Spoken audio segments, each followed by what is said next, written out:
Greetings, my fellow seekers of truth. You who have loved fully, perhaps blindly. And now you're beginning to question not just her, but yourself. Have you ever asked, how could she lie with such calm? And why didn't I see it sooner? Today we step into the quiet shadows of betrayal, not to feed your anger, but to awaken your awareness. Because an adulterous woman always leaves signs. Not loud, not obvious, but there.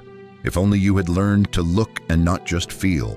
This is not a video about vengeance. This is a lesson in vision, how to see, clearly love wisely, and never again lose yourself in someone else's games. If this speaks to something you've lived through, subscribe, like, and walk with us here on Stoic Love. We do not react, we reflect. We do not crumble, we rise. May this reflection remind you her betrayal was not your weakness. Your blindness was. But now your eyes are open. Tell me, from where are you listening today? And which sign did you once ignore until it was too late? Now let's begin with the first unspoken sign she always leaves behind. You don't catch her by searching. You catch her by sensing. Not in what she says, but in what she can't hide, even when she thinks she's fooling you.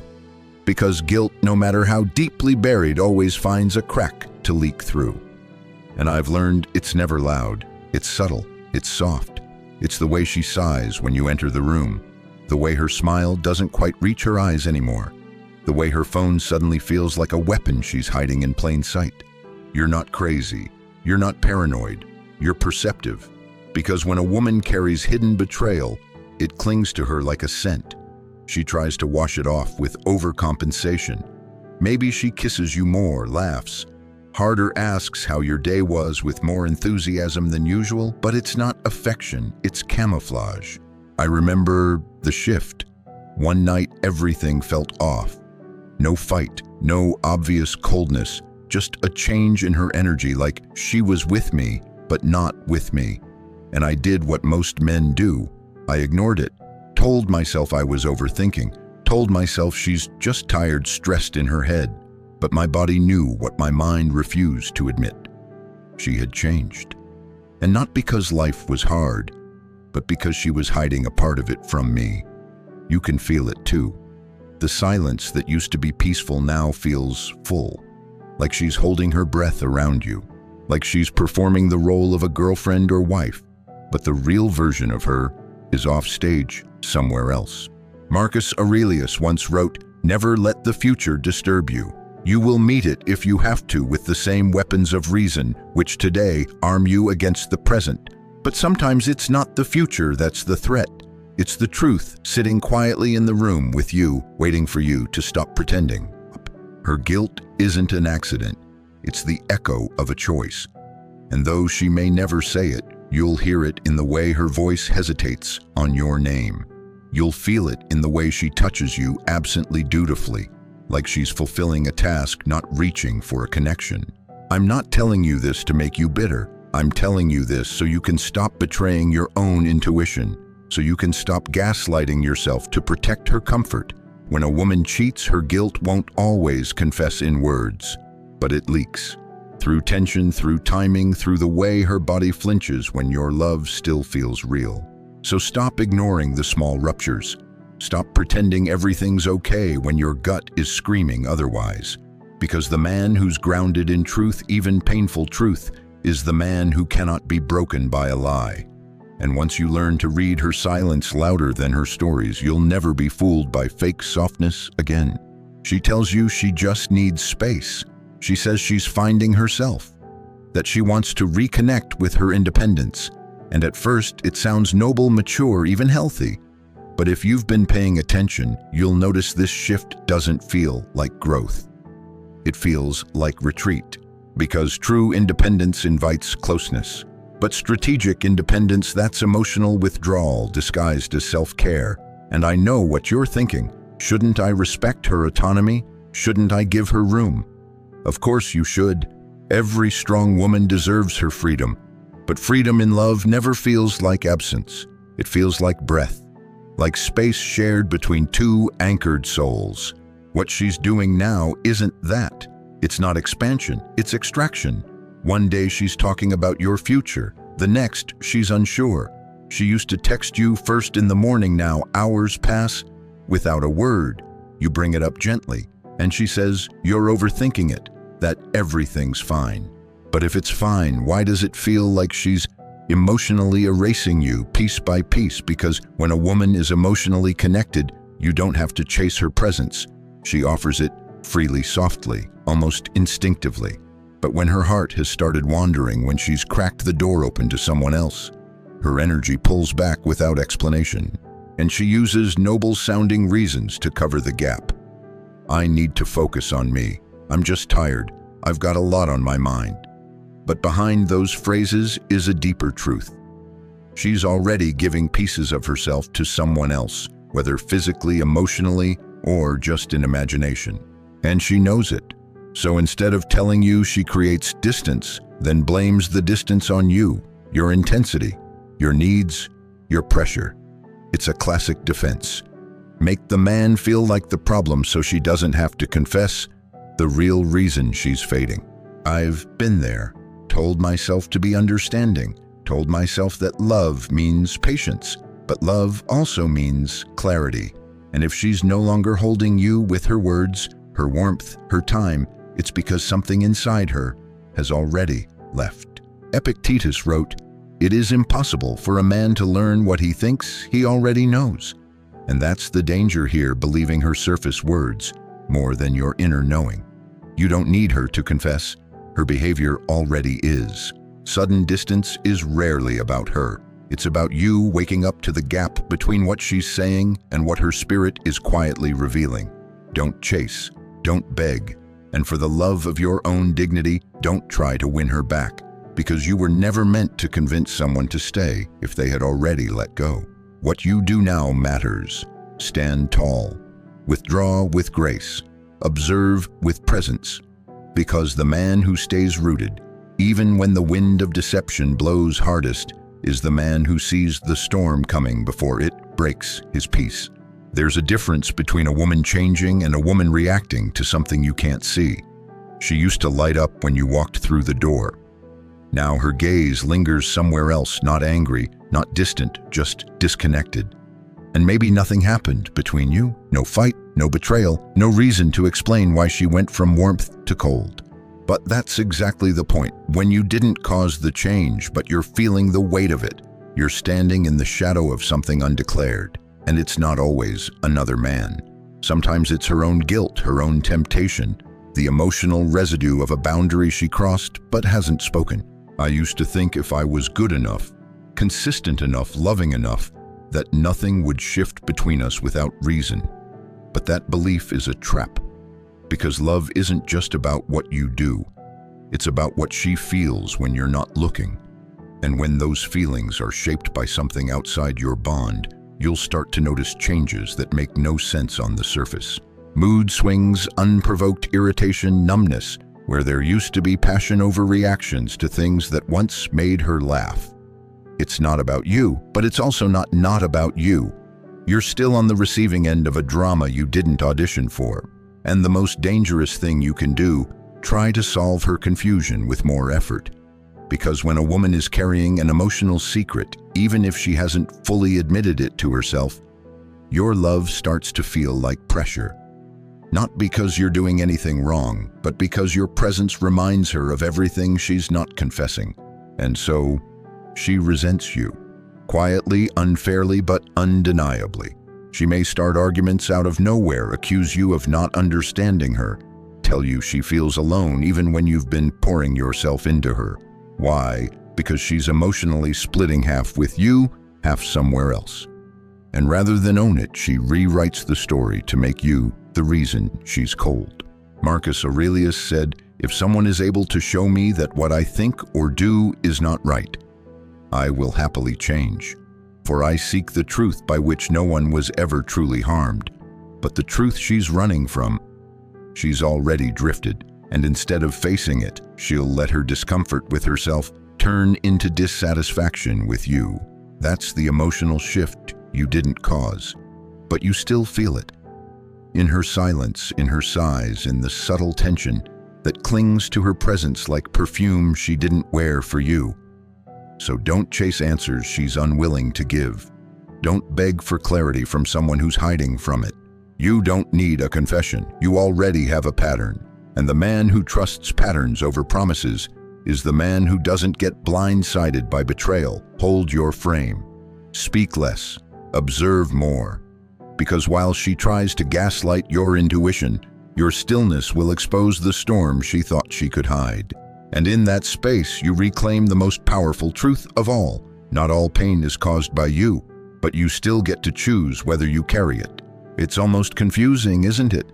One moment she's cold, withdrawn, distracted, silent. The next, she's all over you, touching more, laughing louder, telling you how lucky she is to have you. And part of you wants to believe it, because it feels good for a while. But deep down you know what this is. It's not affection, it's not desire, it's overcorrection. When guilt builds in a woman's body, it doesn't always show up as distance. Sometimes it shows up as excess. She kisses you harder to mute the voice inside her. She texts you more because she knows what she just deleted. She tells you she loves you not because she feels it, but because saying it makes her feel less dirty. I know that sounds harsh, but the truth often is. I've been on the receiving end of that sudden tenderness when things had been dry for weeks, and out of nowhere, she showed up in lingerie, called me her king, and looked at me with eyes I hadn't seen in months.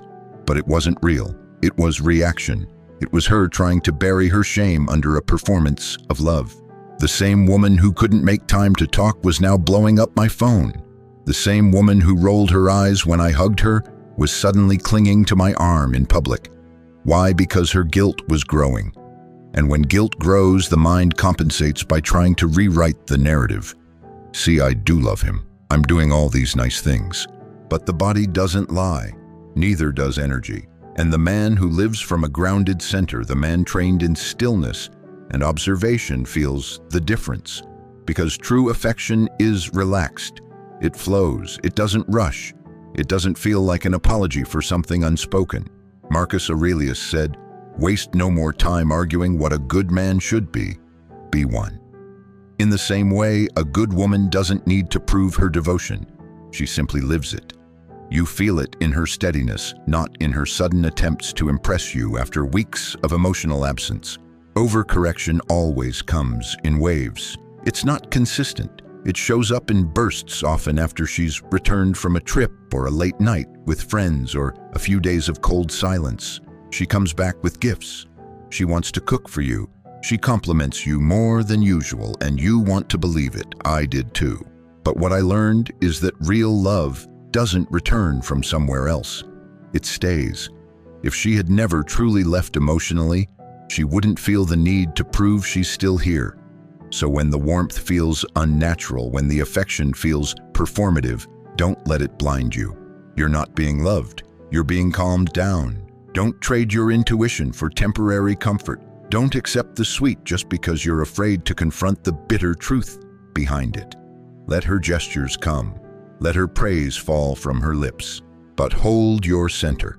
Watch what she does when you don't immediately melt, when you don't reward the sudden sweetness with blind trust.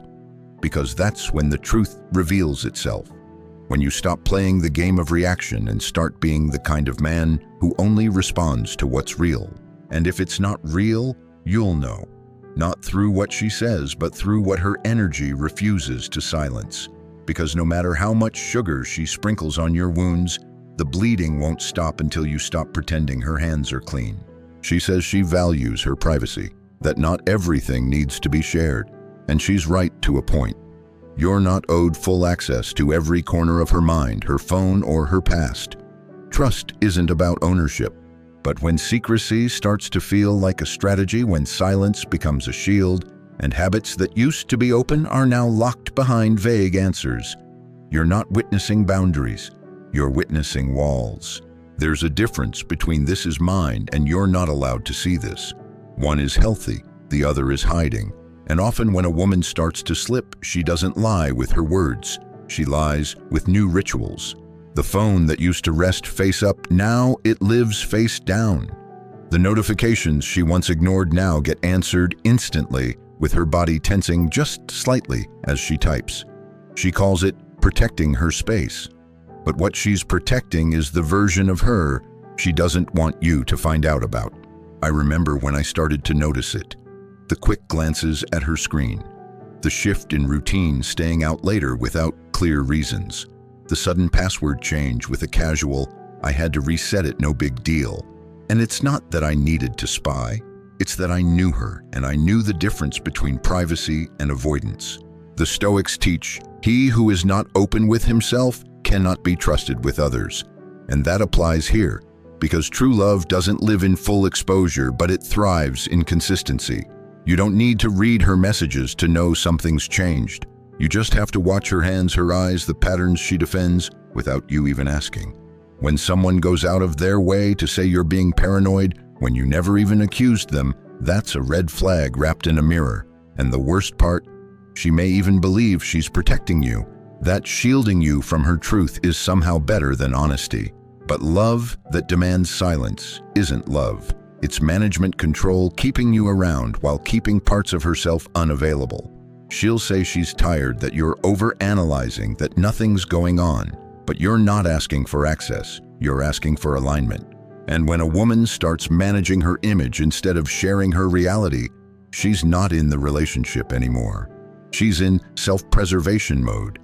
Your role isn't to hack her secrets, it's to pay attention to what's no longer being offered freely.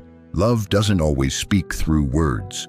Sometimes it's heard through transparency, through patterns, through how little she has to defend herself when there's nothing to defend. So ask yourself, has she grown more private or more distant? Is she protecting her peace or hiding her choices? And if the answer hurts, if your gut screams louder than her calm voice, you already know. Don't betray your own clarity to stay loyal to someone who's building a fortress around you. Stand still, watch her carefully, and remember, what's truly yours will never need to be hidden. You ask her something simple. Where were you last night? Who were you with? Why didn't you text back questions? Any man in a committed bond should be able to ask, not as an interrogation, but as connection. And yet, suddenly she tenses. Her tone changes. Her eyes narrow. She gets loud, not in volume, but in how quickly she needs to shut you down. Why are you always checking on me? Can't I have my own life? Don't you trust me? And just like that, your calm curiosity is framed as control. Your grounded question becomes the crime. But here's what you need to understand. Over-defensiveness is often not protection from you, it's projection of something inside her. Because when someone is clean, their answers come soft, direct, without armor. But when someone is hiding, even just emotionally, they treat every question like a threat. Not because of what you're asking, but because of what they don't want to face themselves. I've seen it, felt it, been hit with it. I'd ask gently, hey, did anything feel off last night between us? And she'd snap. Why do you always have to analyze everything? But I wasn't analyzing, I was noticing. And her defensiveness wasn't protecting her privacy. It was protecting her narrative, one where she could drift emotionally, but still demand the comfort of being trusted unconditionally.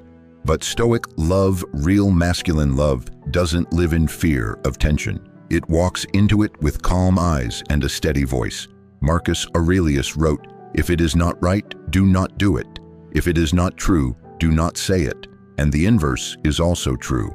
If she is doing what's right, if nothing is off, your question won't trigger chaos. Only the guilty respond to calm observation as if it were an accusation. Because the weight of unspoken truth makes even soft questions feel like daggers. She may call you insecure, say you're being jealous, that you're imagining things. But what she's really saying is, don't ask questions I'm not ready to answer. And brother, that's where your power lies. You don't need to raise your voice. You don't need to double down or plead. You simply need to witness the pattern. Ask once, ask gently, watch the reaction, then step back, not in weakness, but in strength. Because if a woman can't answer small questions without turning them into emotional war zones, she's not protecting the relationship. She's protecting a reality outside it. You don't need to be a detective. You need to be a mirror. Her defensiveness is her reflection, not your fault. And the man who remains calm when someone else becomes volatile is the man who holds the upper ground without ever needing to prove it. So don't let her storms drag you into false guilt. Don't let her volume convince you she's right. Let your silence be the space where truth rises on its own, because it always will. At first, it's subtle. She starts pointing out little things, how you didn't notice her new haircut, how you've been distant lately, how you never really understood her emotional needs, and you pause because you're confused. None of this was a problem before. You've been steady, present, consistent. But suddenly, every quiet disappointment she's ever felt is being recast as evidence, not of her disconnection, but of your failure. And you realize she's not just pulling away, she's building a story that makes it easier for her to walk away. Because when a woman crosses lines emotionally or physically, and she still wants to think of herself as the good one, she needs a villain. And if you've been her safe place, her mirror, her witness, then congratulations, you've just been cast in a role you didn't audition for. The inattentive boyfriend, the emotionally unavailable husband, the one who pushed her away. But here's what's really happening. She's rewriting your past so she can survive her present. It's not that you hurt her, it's that she needs to explain why she betrayed you without betraying her own identity. So she cherry picks moments you were tired, moments you were silent, moments you were human. She reframes them as patterns, as proof that she had no choice but to seek something more. And the more guilt she feels, the more intensely she'll push this narrative, not just to you, but to herself, to her friends, maybe even to her therapist. Because it's easier to say I left because he didn't make me feel seen than to admit I stepped out because I couldn't sit with my own emptiness. I've lived this.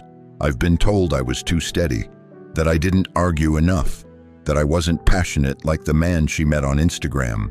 And at first, I doubted myself.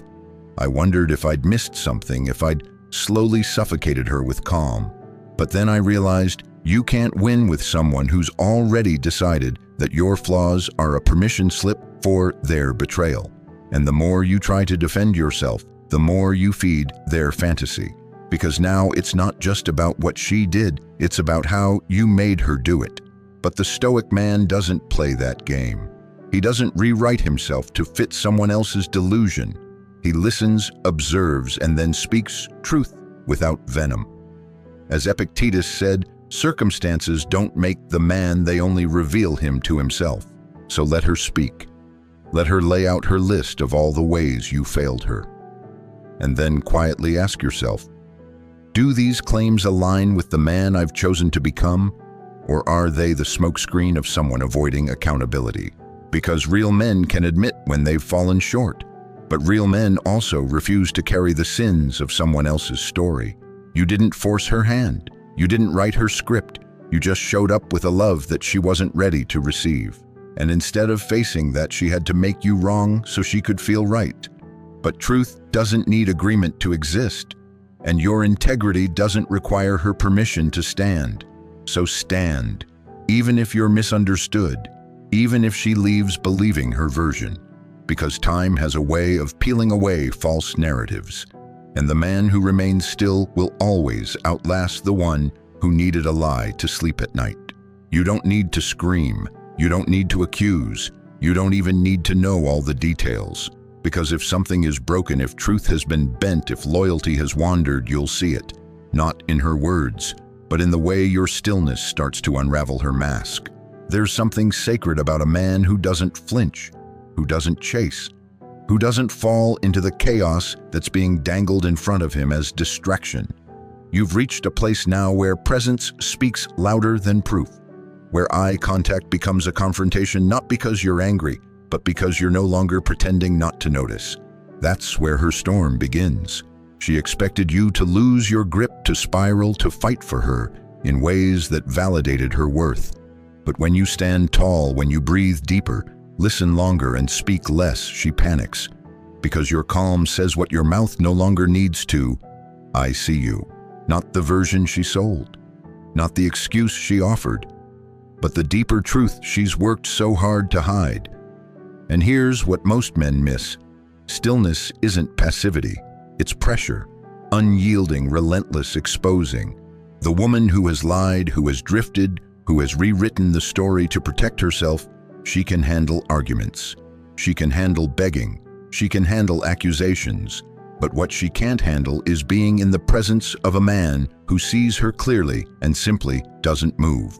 Because in that stillness, she has to feel everything she tried to avoid. The weight of her choices, the echo of her dishonesty, the fact that her performance no longer works. Marcus Aurelius once said, "The best revenge is to be unlike him who performed the injustice." So you don't retaliate. You don't mirror her chaos. You let it implode on its own. And it will. Because women, like men, can only play games with those still trying to win. But when you remove yourself from the board, when you stop reacting, when your validation no longer fuels her illusion, the mask falls. Not because you tore it off, but because it was never built to survive truth. You'll notice the shift. She becomes erratic, cold, then warm, then defensive, trying to regain control not of you, but of the narrative that allowed her to sleep at night. And in that moment, you reclaim everything. Not her, not the relationship, but yourself. Because love that demands blindness isn't love. It's a cage. And you, my brother, were never made to live in denial. You were made for clarity, for strength that whispers instead of shouts, for presence so full it doesn't need to convince anyone of its worth. Let her storm come. Let it rage. You don't need to hold the door open for someone who already walked out in spirit. You just need to stand still long enough to let the truth settle on its own feet. Because no woman playing games with your heart can win against the man who stopped playing altogether. Not with anger, not with revenge, but with something far more dangerous, peace. If this spoke to you not just as a man, but as a soul that's been stretched, tested, maybe even torn, then let this not be the end. Let it be a mirror, a beginning, because no matter how much you've given, how much you've endured, how many times you've been lied to, played, or left wondering what you did wrong, you're still here, still standing, still becoming. And that is sacred. Follow this path. Follow the peace inside you that refused to stay broken. And if you want to walk further with me, if you want to keep hearing the truths, most people are afraid to say, "You know where to find me." Not in noise, not in rage, but in the quiet strength of men who are done chasing love that never respected their heart. We rise not in crowds, but in stillness. And when you're ready to rise again, I'll be here,